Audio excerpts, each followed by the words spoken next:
let's get started. So this is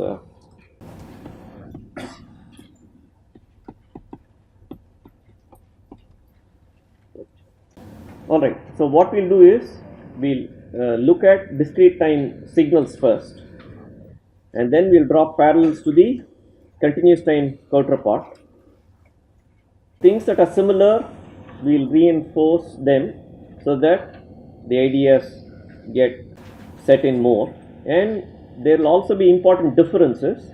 So we'll highlight the differences so that you see what is true in continuous time probably is not true in discrete time. So we'll compare and contrast and see the similarities and differences.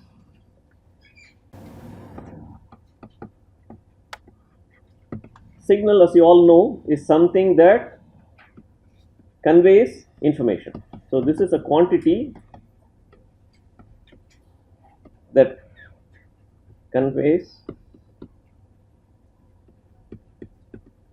information. So this is the generic definition.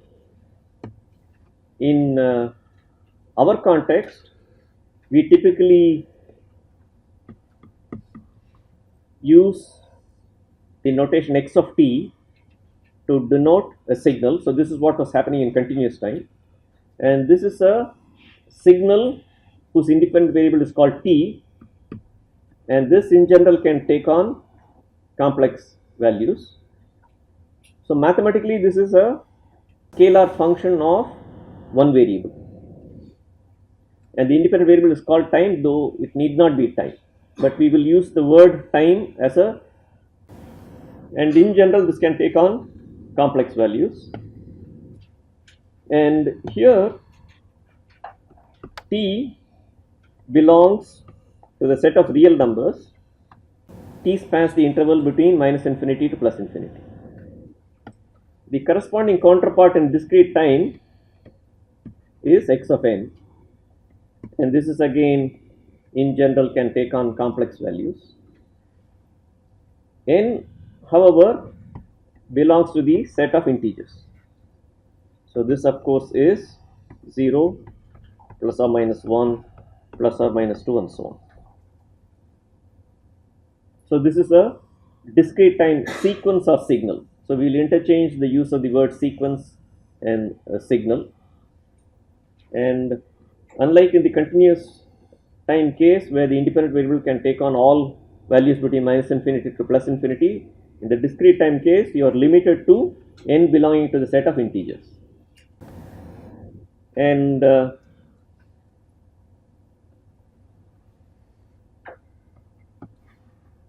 typically what you have for continuous time is something like this. So this is a continuous time signal.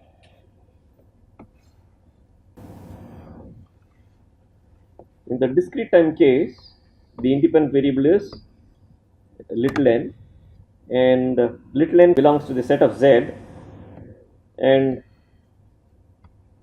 we have something like this.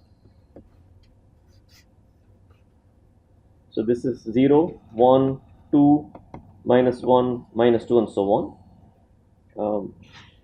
So clearly I have plotted real valued signals for ease of plotting, and this is how a typical discrete time sequence looks like, and this is what is called a stem plot in MATLAB notation.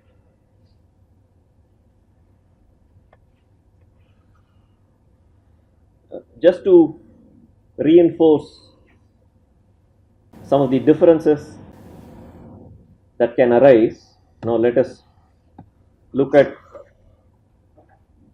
something. Now let us look at this particular signal where I am going to make some changes, and then I am going to point out the differences.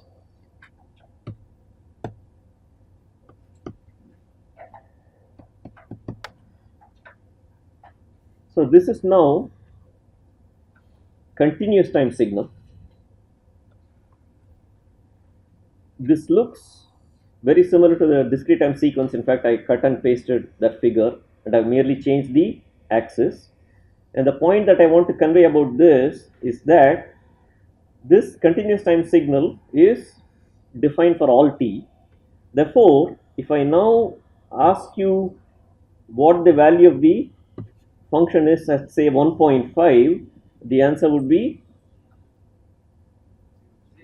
0. Alright. So even though this looks like a discrete time sequence pictorially, since this is defined for all t, this is actually a continuous time signal. And x of 1.5 is indeed 0. Alright. Now, in contrast,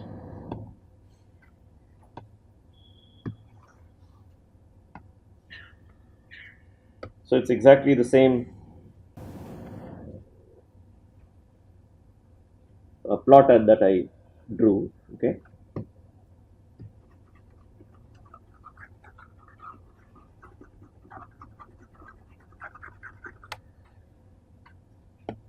Now, if we ask the question what x of 1.5 is, what would be your answer? So this is undefined and it is not 0. Alright, it is not 0. The analogy is, you can think of a discrete time sequence as belonging to an array with the array index corresponding to n and the array value, the value that's stored in the array location as the value of the sequence itself. So if you look at this analogy, it is meaningless to ask what is the array location 1.5. Array locations are by definition with respect to reference integer values, right?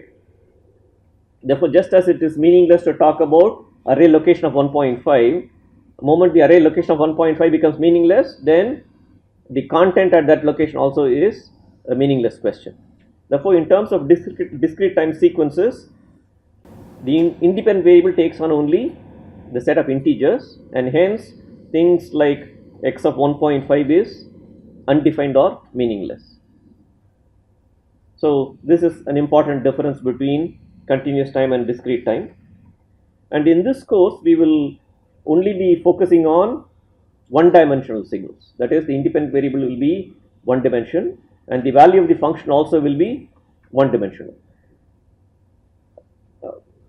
Can you give an example of, say, in continuous time, of a signal that is vector valued?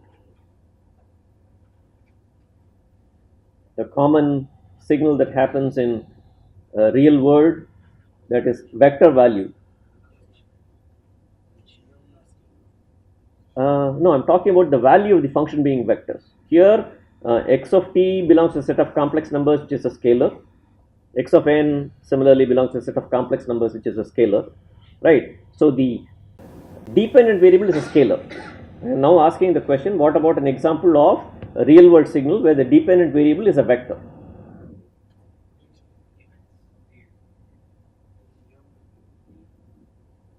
Okay, yeah, electromagnetic field which has various components. Okay, that's good. Anything else?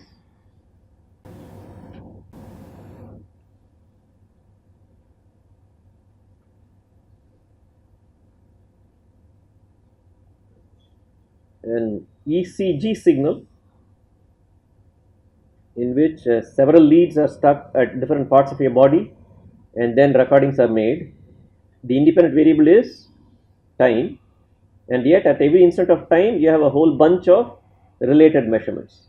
Therefore, that you can group them as a vector, right? So that's an example of a signal that is vector value. And the independent variable is multidimensional is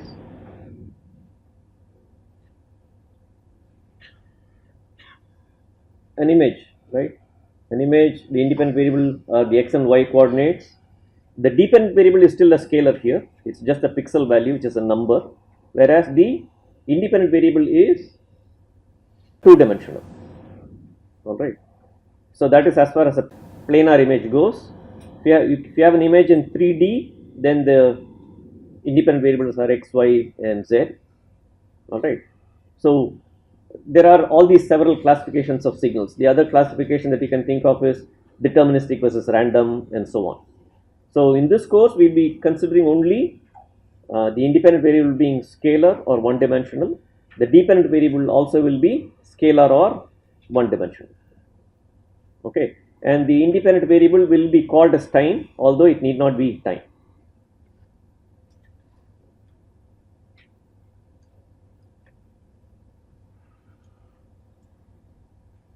And another typical classifications of signals is, this can either be what is called energy signal, or it can be called as a power signal. Again, this is all review. You must have seen this in your signals and systems course, and these are terms that are used by electrical engineers, whereas the mathematician would use this. A signal is called an energy signal if this is finite, and this is, the notation should tell you what the terminology is that the math people use. And what is this notation tell you?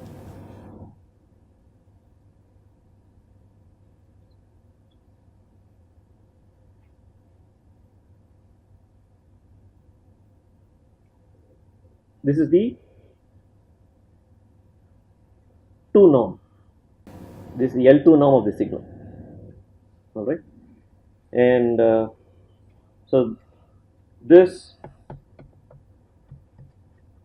is called as an energy signal, and e power t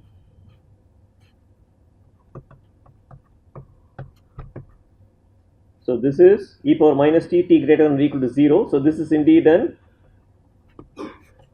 energy signal because this integral would be finite, whereas if you had e power t for t greater than 0, this is not an energy signal.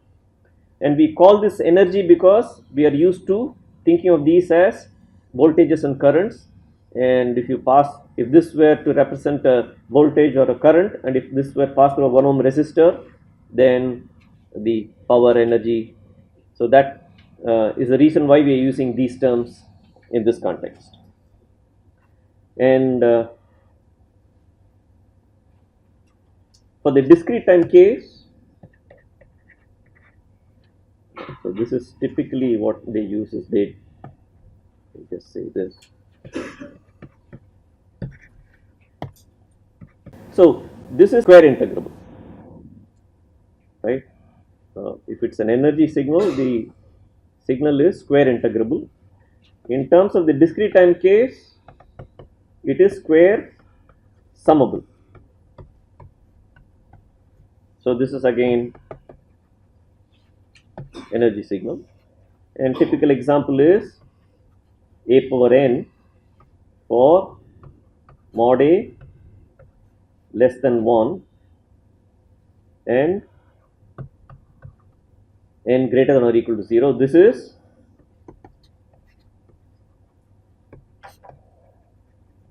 energy signal. On the other hand, if you had a power n, if mod a were greater than or equal to 1, and if you look at the range n greater than or equal to 0, so this is not an energy signal. Okay. And in terms of power signals, if you have x of t, and then if you look at 1 over t minus t by 2 to plus t by 2,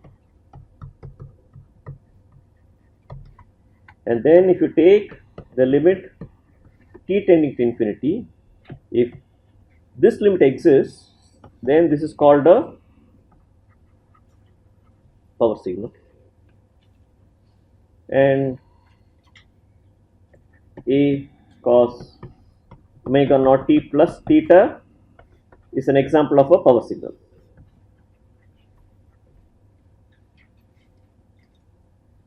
And the discrete time counterpart for this is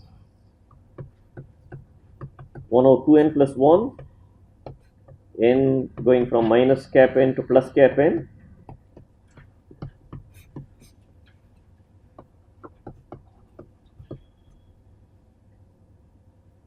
So this is, if this limit exists, this is the discrete time counterpart of a power signal.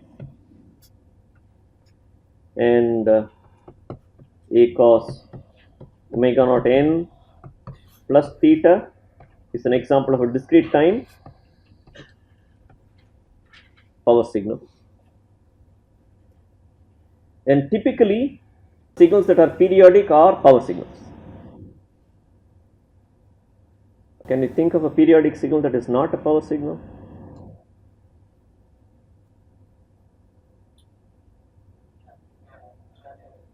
Very good. If you had tan, then over one period it is not integrable. Okay, that's a very good answer. So typically power signals are periodic signals, but there are periodic signals that are not power signals.